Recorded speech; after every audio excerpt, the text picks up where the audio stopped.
자, 오늘 오후 말씀의 제목이 뭐죠? 절로 되는 기도는 없다. 정말 그런가요? 사람이 힘들면 기도가 돼요, 안 돼요? 안 힘들어 봤어요? 사람이 힘들면 기도가 돼요, 안 돼요? 예? 뭐래? 자, 두 가지예요, 두 가지. 누군가는 그런 말을 했어요. No atheist in foxhole. 이게 뭐냐면 전쟁, 참호 속에서 무신론자는 없다. 그러니까 내 위로 막 총알이 막 날아다니는데 거기서 무신론자는 없어요. 거기서는 뭐라도 부르게 돼 있어요. 부처를 부르든 알라를 부르든 뭐 남녀 호랭교 뭐 예수를 찾든 뭐 다 찾게 돼 있어요. 거기서는 무신론자는 없어요. 그러니까 급하고 뭔가 다급하고 뭔가 내가 좀 위험하고 뭔가 내 상황이 좀 안 좋으면 뭐라도 붙들게 돼 있다 이 말입니다. 그러니까 힘들고 어려워지니까 그때 기도를 하게 되는 거죠. 참호 속에서, 어려움 속에서, 고난 속에서 누군가는 기도를 해야죠. 기도를 하게 되죠. 그런데 또 누군가는, 또 반대편에 있는 또 누군가는 너무 힘들고 너무 힘들고 어려우니까 기도가 안 나와요, 거기서 또. 참호 속에서 기도가 돼야 되는데 참호 속에서 오히려 기도가 안 돼요. 기도가 오히려 막혀버려요. 문제가 없는 건 아니에요. 문제가 있어요. 심란한 문제가 있어요. 그것 때문에 새벽에 나왔어요. 새벽에 나와서 기도를 해요. 그래서 저는 우리 성도님들이 안 보이던 분이 새벽에 나오면 불안해요. 저 집에 뭔 일이 생겼길래 또 나오셨을까? 그래서 새벽에 나온단 말이에요. 문제가 생겨서 지금 새벽에 나와서 기도를 해요. 그럼 불이 딱 꺼져요. 불이 딱 꺼지고 이제 개인 기도를 들어가는데 그러면 기도를 해야죠. 기도하러 나오셨으니까. 근데 기도가 돼야 안 돼요. 안 나와요, 기도가. 뭐만 나와요? 한숨만 나와요, 한숨만. 문제가 없는 건 아닌데 이 문제에 압도를 당해서 그럴까요? 이 문제에 눌려버려서 그럴까요? 한숨밖에 안 나오는 거예요. 그러니까 두 가지 경우가 다 이해가 돼요. 힘드니까 기도가 된다. 기도해야 된다. 또 한쪽에서는 힘드니까 기도가 안 된다. 우리 예수님은 어떠셨을까요? 지금 우리 예수님 상황이 어떤 상황인지 아시죠? 지금 우리 예수님 십자가를 목전에 뒀습니다. 이 인간이 고안해낸 사형의 형틀 중에 가장 잔인한 고문 도구가 뭐죠? 그게 십자가거든요. 십자가만 딱 지게 하는 게 아니잖아요. 십자가 지기 전에 매질을 하는 겁니다. 채찍질을 하는데 그때 사람의 살갗이 다 찢겨 나갑니다. 그 문서에 의하면 뼈가 드러날 정도로 살갗을 찢어내요. 그렇게 잔인한 거예요. 그렇게 두드러 패는 겁니다. 십자가 위에서는 15cm 이상 되는 큰 못을 사람의 양손과 양팔에 막 박습니다. 이게 손바닥에 못을 박으면 살갗이 찢어지기 때문에 손목에 박거든요. 그리고 옆구리에 창을 찔러요. 뿐만이 아니죠. 사람들 앞에서 발가벗깁니다. 수치를 줘요. 그리고 나서도 호흡이 붙어있다? 그러면 마지막에 사람의 생명이 질기기 때문에 호흡이 아직도 붙어있으면 다리를 분질러 버립니다. 뼈를 꺾어버려요. 그렇게 해서 사람을 죽여버리는 겁니다. 그게 십자가예요. 이게 가장 잔인한 도구입니다. 형틀이고요. 이런 무시무시한 십자가 형틀의 고난 때문만이 아니라 이제 예수님께 다가오는 시간이 뭐냐면 제자들에게 버림받는 시간입니다. 한 제자는 예수님을 팔아버릴 거고요. 한 제자는 예수님을 사람들 앞에서 모른다고 부인할 거고요. 가장 사랑하는 제자였는데 또 다른 제자들은 예수님을 버리고 도망가겠죠. 예수님에게 홀로 되는 시간이 다가오고 있는 겁니다. 사람들에게도 버림받죠. 하나님 아버지께도 버림받죠. 인생의 가장 혹독하고 가장 매섭고 가장 공포스러운 시간이 다가오고 있어요. 기도가 될까요? 응당 기도를 해야 한다는 건 알아요. 기도를 해야죠. 힘들수록. 그건 정답이죠. 근데 인생이 정답으로 다 풀리는 건 아니잖아요. 어제 병원에 갔는데 의사 선생님이 CT를 찍더니만 뇌에 뭐가 이상이 있다는 거예요. 그런 심란한 얘기를 들어버리면 다음날 예배를 드릴 때 찬송과 가사가 눈에 들어오기를 하겠습니까? 목사님 말씀이 들어오기를 하겠습니까? 오늘 본문에도 보니까 우리 예수님 기도가 술술술 됩니까? 오늘 본문에? 우리 예수님 기도에 온전히 집중을 하시나요? 우리 예수님도 기도를 집중 못 하십니다. 자, 예수님이 어떻게 기도를 하셨습니까? 먼저 제자들에게 나랑 같이 좀 깨어 있어 주라. 제자들에게 부탁을 하십니다. 자, 오늘 본문이 시작되는 36절 다 같이 읽겠습니다. 시작. 이에 예수께서 제자들과 함께 겟세마네라 하는 곳에 이르러 제자들에게 이르시되 내가 저기 가서 기도할 동안 너희는 여기서 기도해라도 아니에요. 여기 그냥 앉아 있으라고. 같이 있어만 달라는 거죠. 여기 있어 주라고. 내가 저기 가서 기도할 동안. 그리고는 3명의 제자를 더 불러요. 베드로야, 야고보야, 요하나. 너희는 잠깐만. 그리고는 조금 더 가까이 두십니다. 그리고는 이 3명에게 뭐라고 말씀하시는가? 이 3명에게는 예수님이 당신의 마음을 오픈하세요. 자, 37절, 38절 시작. 베드로와 세베대의 2 아들을 데리고 가실세 고민하고 슬퍼하사 이에 말씀하시되 내 마음이 매우 고민하여 죽게 되었으니 너희는 여기 머물러 나와 함께 기도해라. 이것도 물론 기도도 해야 되지만 깨어만 있어달라고. 그냥 잠자지 말고 깨어만 있어달라고 얘기하시는 겁니다. 예수님의 마음이 어땠다고요? 고민하고 슬퍼하고 너무너무 고민돼서 어느 정도로? 죽을 지경. 너무 고민이 돼서 죽을 지경. 이 고난의 시간, 이 아픔의 시간, 이 고민의 시간, 이 괴로운 시간, 우리 성도님들 이렇게 힘든데 기도가 되십니까? 어느 때보다 기도를 해야 된다는 건 알겠어요. 이 고난의 때에 이렇게 고민되는 때에 더 기도해야 된다는 건 알겠는데 우리 목자 목녀님들, 우리 권사님들 이렇게 힘들고 어려운 시간을 지나는 성도들에게 가서 이럴 때일수록 기도하라고. 그냥 그런 말 하지 말고 기도할게요 라고만 해주세요. 그분들도 알아요. 기도해야 된다는 거. 그런데 그 고난의 시간, 그 고민되는 시간에 기도가 잘 안 돼요. 우리 예수님도 잘 안 되세요. 우리 예수님도 이렇게 막 기도를 하시다가 돌아오시죠. 돌아와서 제자들이 어떻게 하고 있는가 이렇게 보셔요. 제자들이 뻔히 뭐 하고 있는지 주님이 모르시겠어요? 아는데 또 와셔요. 오니까 역시나 제자들 뭐 하고 있어요? 자고 있어요. 그러면 좀 깨워요. 그리고는 좀 깨어 있어라. 깨어 있어라. 1시간이라도 좀 같이 좀 깨어 있어라. 좀 나 혼자 두지 마라. 나 혼자 두지 말고 좀 같이 좀 있어 주라. 말씀하시는 겁니다. 그리고 예수님 다시 가서 기도하십니다. 그러니까 우리 예수님은 기도에만 온전히 집중하신 게 아니에요. 기도하다가 또 제자들이 어떻게 하고 있나 또 와서 보고 또 기도하다가 또 와서 보고 자면 또 깨우고 좀 일어나라. 그리고 또 다시 가서 또 기도하시고 또 기도하다가 또 다시 돌아와서 제자들 어떻게 하나가 또 보고 또 자고 있으면 또 깨우고 그리고 또 가서 또 기도하시고 몇 번을 그렇게 하시는 거예요. 왔다 갔다 왔다 갔다. 왜요? 힘드니까. 힘드니까. 저도 새벽에 여기서 기도할 때요. 어떨 때는 기도가 너무 안 돼가지고 그냥 서서 기도할 때가 있어요. 서서. 제가 목양실에서나 아니면 저희 집에서 제 그 서재에서 기도할 때는 그냥 무릎 꿇고 기도하는 것보다 이렇게 왔다 갔다 하면서 기도할 때가 더 많아요. 안절부절 못하는 거예요. 어쩔 줄을 몰라. 무릎 꿇고 폼 잡고 그렇게 경건하게 그렇게 그렇게 그렇게 기도가 쭉쭉쭉 잘 되면 뭐가 성가시겠어요. 근데 어느 딸에는 이 기도가 너무 안 돼요. 그럴 때는 그냥 일어서서 왔다 갔다 하면서라도 기도의 줄을 잡아야 되니까. 너무 고민되고 너무 괴로워서 우리 예수님 입에서 죽을 지경이라는 말씀까지 하셨어요. 그게 십자가입니다. 그게 십자가예요.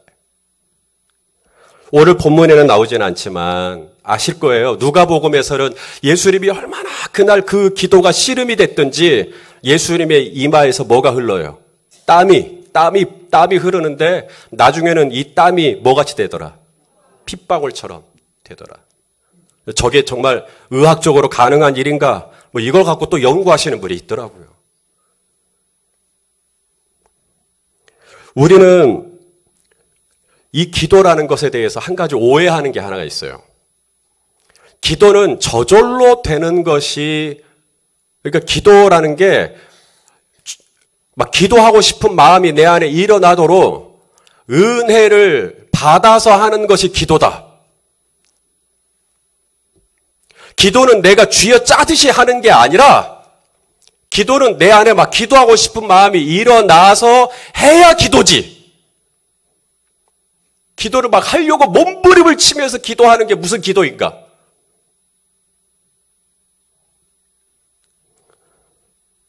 물론 기도는 은혜 받아야 됩니다. 궁극적으로. 기도는 하나님께서 기도를 하고자 하는 그런 마음이 내 안에 부어지면 기도가 되죠. 그런데 여러분, 내 안에 기도하고자 하는 이 마음, 하나님이 은혜를 주셔야 내가 기도를 할 수 있겠다. 이 말이, 그게 틀린 말은 아닌데, 혹시 그 말을 하는 이유가, 은혜를 내가 받아야 내가 기도가 되겠다라는 말을 하는 이유가, 그러니까 내가 오늘 기도를 하지 않는 이유는 주님이 나에게 은혜를 주시지 않았기 때문이라고 변명하기 위함은 아니십니까? 분명 기도는 은혜의 결과가 맞아요. 은혜가 있어야 기도가 되죠. 그런데 여러분, 내 힘과 내 의지와 내 결심과 그것만이 아니라 정말 하나님의 은혜를 주셔야 우리가 이 기도의 자리로 나아가는 것, 하나님의 은혜가 분명히 있어야 되는 것 맞습니다. 제가 참 개인적으로 좋아하는 말씀이 스가랴서 말씀인데요. 스가랴 12장 10절 말씀을 한번 읽어보시죠. 시작. 내가 다윗의 집과 예루살렘 주민에게 은총과 그 다음 뭐예요? 뭘 부어주겠다고요? 기도하고 싶은 마음을 부어주겠대요. 그러니까 그 주님이 그런 마음을 부어주시면 막 기도하고 싶으실 거예요, 여러분. 막 새벽에도 막 일어나고 막 철야도 하고 싶고 막 집에서 심지어 막 설거지 하다가도 무릎 꿇고 기도하고 싶고 간구하는 심령을 주님이 부어주시면 그렇게 되실 거예요. 그런데 언제까지나 기도라는 게 주님이 그런 걸 부어주실 때에만 하실래요? 오늘 예수님이 겟세마네 동산에서 땀방울이 핏방울이 되도록 기도하신 것이 막 그런 간구하는 심령이 부어져서 했을까요? 막 그렇게 기도하고 싶은 마음이 막 내 안에서 막 일어나니까 그냥 저절로 그냥 날이 꼬박 새고 기도가 됐을까요? 물론 우리에게는 궁극적으로 주여 나에게 간구하는 심령을 주소서라는 기도도 해야 되죠. 그런데요, 여러분, 우리는 이 은혜라는 걸 오해하고 있어요. 은혜를 오해하고 있어요. 뭐냐면 나는 아무것도 하지 않고 그냥 주님이 주시면, 공짜로 주시면 그게 은혜라고 생각을 해요. 내 편에서는 할 건 하나도 없어요. 그냥 주님이 그냥 그 부어주시면 그게 은혜인 거지. 나는 안 했는데 그냥 주님이 막 부어주시면. 그러나 여러분 기억하세요? 이스라엘이 아말렉과 싸울 때 이스라엘은 400년 동안 종살이를 했던 민족입니다. 전쟁을 해본 적이 없어요. 무기도 없고. 그런데 아말렉은 얼마나 호전적인 민족인지 말로 막 달려오면서 제일 끝에 있는 가장 연약한 이스라엘 백성부터 치기 시작하는데 이스라엘이 속수무책으로 당할 수밖에 없는 상황에 놀랍게도 성경은 이스라엘이 아말렉을 이겼대요. 어떻게 이겼죠? 모세가 뭐 했죠? 모세가 뭐 했죠? 손 들고 기도했어요. 모세가 팔이 내려가니까 옆에서 누가 도와줘요? 아론하고 훌이 도와주죠. 아무것도 안 했는데 이스라엘이 이긴 게 아니라 뭐라도 하잖아요. 이스라엘이 여리고를 무너뜨려야 되는데 이번에 저희가 성지순례 가서 여리고 터전을 봤는데 여리고 그 고고학자들이 발굴해놓은 터전을 보니까 벽이 이중벽이에요. 성벽이. 그래서 이 여리고성은 무너질 수가 없는 거예요. 과학적으로는. 그런데 이 여리고성이 무너졌단 말이죠. 여리고성이 무너질 수 있었던 것이 뭐죠? 이스라엘 백성들이 뭐 한 거예요? 하루에 한 바퀴씩, 그리고 마지막 7번째 날에는 7바퀴, 뭐라도 했잖아요. 가만히 있는데 와르르 무너지면 와 은혜다. 우리 하나님 그러시가 아니잖아요. 만나를 주시죠. 그럼 가만히 있는데 만나가 집 앞까지 딱 배달이 됩니까? 일어나서 나가야 되잖아요. 내가 할 일이 있잖아요. 죽은 지 나흘이나 되어 수족으로 배로 동인 이 나사로가 어떻게 부활을 합니까? 예수님이 마르다에게 뭐라 그래요? 막고 있는 돌문은 네가 굴려내라 라고 말씀하시잖아요. 우리는 은혜를 뭐라고 이해를 하고 있냐면 나는 아무것도 안 하고 주여 간구하는 심령이 내게 부어지지 않았기 때문에 나는 못 일어나는 겁니다. 내일부터 특세인데 분명 그런 분 있을 거예요. 알람도 맞추지 않고 주여 내가 특세에 꼭 일어나야 되기를 바라신다면 알람도 듣지 않고도 일어나게 하여 주시옵소서. 그리고 다음날 아침에 일어나요? 예, 편하게 주무시죠. 그리고 눈 딱 떴는데 벌써 해가 중천이에요. 그러면 환하게 웃으면서 주여 사랑하시는 자에게 잠을 주셨군요. 제가 잠이 필요한 줄 아시고 할렐루야 주님의 은혜 찬양합니다. 그리고는 아무런 마음이 어려움이 없죠. 여러분 자전거 타보셨죠?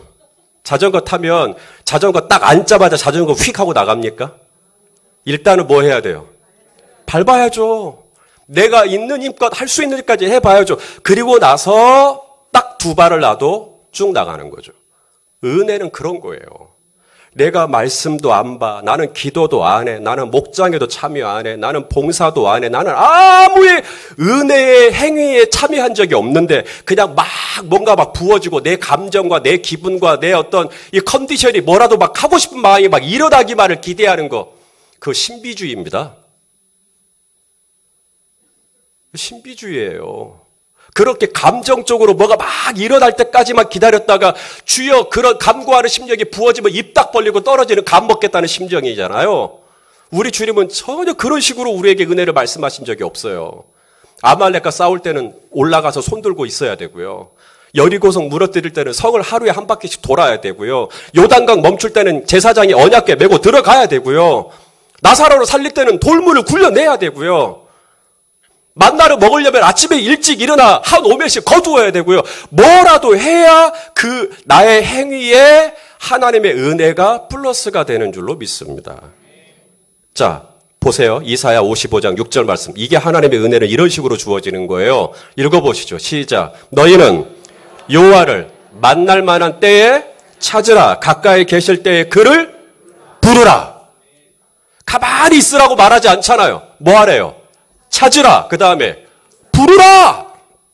뭐라도 하라는 얘기죠. 만날 만할 때 찾아라. 가까이 계실 때 불러라. 아, 그래야 만날 거 아니냐. 또 하나 시편 32편 6절 읽어보시죠. 시작. 이로 말미암아 모든 경건한 자가 어떤 사람인가를 보세요. 경건한 자는 뭐예요? 주를 만날 기회를 얻어서 기도하는 거예요. 그냥 저절로 기도가 되는 게 아니라 경건한 사람들이 어떤 사람들인가 봤더니 본인이 주님을 만날 기회를, 주님을 만날 수 있는 어떤 기회를, 분위기를 스스로가 그렇게 만들어 가는 거예요. 그걸 기회를 얻어내는 거예요. 이게 집에다가 여보, 우리 이 공간은 우리 기도하는 공간으로 씁시다. 여기는 뭐 방이 하나 남는다면 여기는 기도방으로 합시다. 아니면 어느 코너의 어느 한 부분을 여기는 우리 기도하는 방으로 합시다. 좋아요. 그럼 거기다가 여기를 정말로 내가 기도하는 방으로 하겠다 그러면 자, 오늘 말씀 보세요. 경건한 자는 어떻게 하는가? 주님을 만날 기회를 얻는다니까요. 이게 무슨 말이냐면 내가 정말 주님을 만날 수 있을 만한 분위기를 내가 만드는 거예요. 최소한.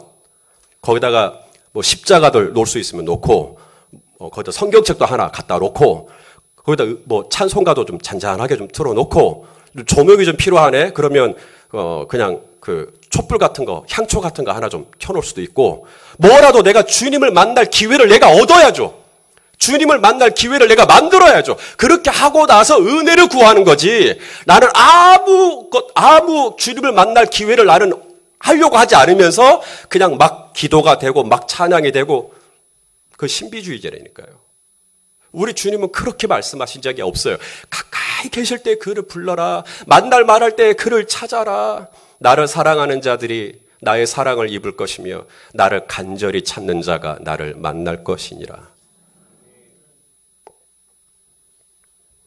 절로 되는 기도는 없어요. 우리 예수님도 보세요. 왔다 갔다 왔다. 얼마나 속이 타들어갔으면 왔다 갔다. 제자들이 자고 있으면 아야 좀 일어나라. 그냥 깨어만 있어주라. 일어나만 주라. 나 혼자 두지 마라. 왔다. 그게 십자가였어요. 자, 이제 결과예요.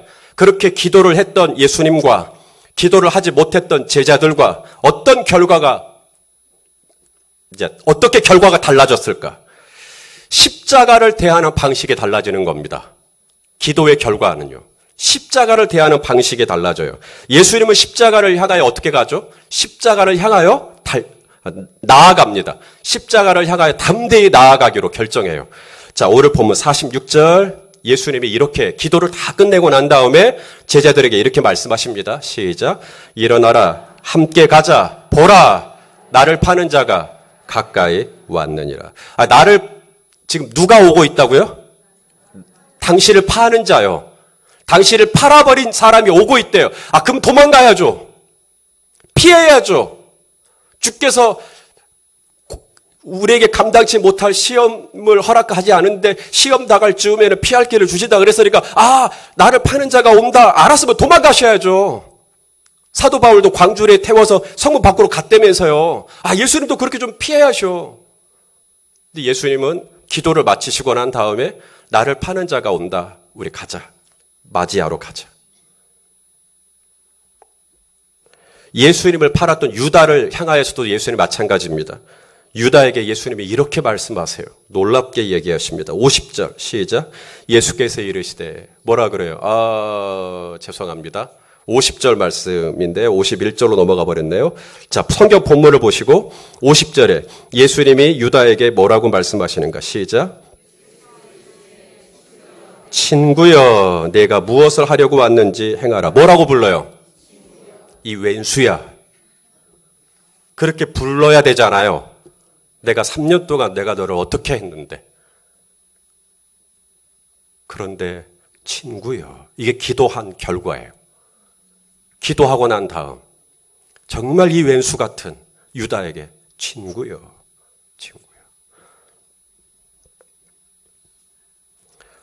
우리가 왜 기도를 해야 하는가? 십자가가 없어지기를 위해서 기도하는 거 아닙니다. 나를 파는 자가 와요. 나를 배신하는 자가 와요. 나에게 깊이 상처를 주는 자가 와요.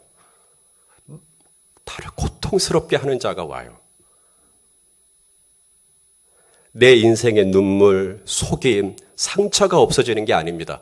오늘 예수님이 기도하고 받으신 응답이라는 게 뭐냐면 십자가가 없어지는 게 아니라 십자가를 대하는 예수님의 태도입니다. 전에는 십자가를 대할 때 예수님이 뭐라 그랬어요? 내가 고민되고 슬프고 죽을 것 같고. 이게 십자가를 기도하기 전에 예수님이 십자가를 대하는 예수님의 반응이었어요. 하지만 기도하고 난 다음 예수님이 뭐라 그래요? 일어나라. 우리 가자. 바뀌었어요. 십자가는 안 없어졌는데 십자가를 대하는 예수님의 태도가 바뀌었어요. 반면에 제자들은 십자가 앞에서 저항을 하기 시작합니다. 십자가를 받아들일 수가 없으니까요. 그래서 어떻게 해요? 칼을 빼버립니다. 그리고 휘둘러 버리죠. 그게 51절입니다. 자, 51절 읽어보시죠. 시작. 예수와 함께 있던 자 중에 하나가 손을 펴 칼을 빼어 대제사장의 종을 쳐 그 귀를 떨어뜨리니 기도에 실패했던, 기도를 하지 않았던 제자에게 남아있는 건 혈기밖에 없어요. 기도를 하지 않았기 때문에 남아있는 건 혈기밖에 없어요. 어떤 문제를 만났을 때 이것을 영적으로 풀어낼 수 있는 영성이 내 안에 남아있질 않아요. 기도를 안 했기 때문에. 영적으로 이 상황을 보고 영적으로 이것을 분석하고 영적으로 이것을 판단하고 영적으로 이 부분에 대해서 내가 어떻게 리액션을 해야 할 것인가에 대한 그런 거룩한 반응을 내 안에서 만들어낼 수 있는 힘이 내 안에 없어요. 기도를 안 했기 때문에. 그러므로 남아있는 건 육신의 껍데기밖에 없어요. 그 상황에서 딱 십자가가 오니까 칼을 빼버리는 겁니다. 그리고 휘둘러 버리는 거죠. 칼은 눈에 보여요, 안 보여요? 아주 잘 보입니다. 아주 실제적이죠. 자녀에게 칼을 빼보십시오. 자녀가 굽신거릴 겁니다. 왜냐면 칼은 눈으로 확실히 보이거든요. 그러면 사람이 그 칼 앞에서 위협을 느껴요. 내가 칼을 딱 빼들면 성도들이 위협을 느낄걸요. 그래서 칼은 누군가를 조종하기에 너무 좋은 도구예요. 기도를 하지 않으면 사람이 뭐가 남냐고요? 자꾸 사람들을 조종하고 싶어져요. 기도를 해서 하나님이 움직여야 되는데 기도를 하지 않았기 때문에 내가 그 사람을 조종해야 되잖아요. 그렇게 자꾸 칼을 빼는 거예요. 기도를 안 하면 자꾸 칼을 뺄 수밖에 없어요. 하나님이 움직이시도록 해야 되는데. 그래서 예수님이 뭐라 그래요? 그 칼 집어넣어라. 자, 52절 말씀 읽어보겠습니다. 시작. 이에 예수께서 이르시되 네 칼을 도로 칼집에 꽂으라. 칼을 가지는 자는 다 칼로 망하느니라. 이번 한 주간 우리 특세 나와서 기도할 때 여러분들이 특세를 해도 되고 안 해도 됩니다. 기도하러 나오셔도 되고 안 나오셔도 됩니다. 새벽에 복잡하시잖아요. 안 나오셔도 돼요. 다만 여기에 나와서 기도를 하시든 나오지 않는 곳에 기도하시든 분명한 건 사랑하는 여러분, 이번이 고난주간 기간이어서가 아니라 성도의 삶은, 제자의 삶은 매일 매 순간이 항상 기뻐해라. 그 다음 뭐예요? 쉬지 말고 멈추지 말고 끊지 말고 중단하지 말고 우리 제자의 삶은 항상 뭐 하는 거예요? 그게 기도하는 삶이에요. 왜? 십자가가 있으니까.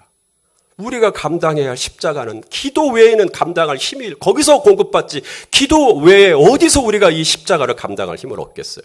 때로는 그 십자가가 너무 버거워서 예수님처럼 왔다 갔다 그냥 쩔쩔 매면서 땀방울이 막 땀이 막 맺히면서 그렇게 감당하는 게 십자가죠. 사랑하는 여러분, 우리가 왜 기도를 해야 하는가? 그래야 당신의 삶에 찾아온 이 십자가가 없어질 거다라는 것 때문에 기도를 하는 게 아니라 저와 여러분이 감당해야 할 십자가가 있는데 나를 파는 자가 가까이 오고 있는데 나를 힘들게 하는 어떤 상황들이 분명히 오고 있는데 사랑하는 여러분, 이런 상황들이 없어지는 게 은혜가 아니라 오늘 주님이 기도의 자리로 우리를 초대하시는 이유는 뭐냐면 기도를 해야 그 십자가를 감당할 수 있는 힘이 내 안에 생기기 때문입니다.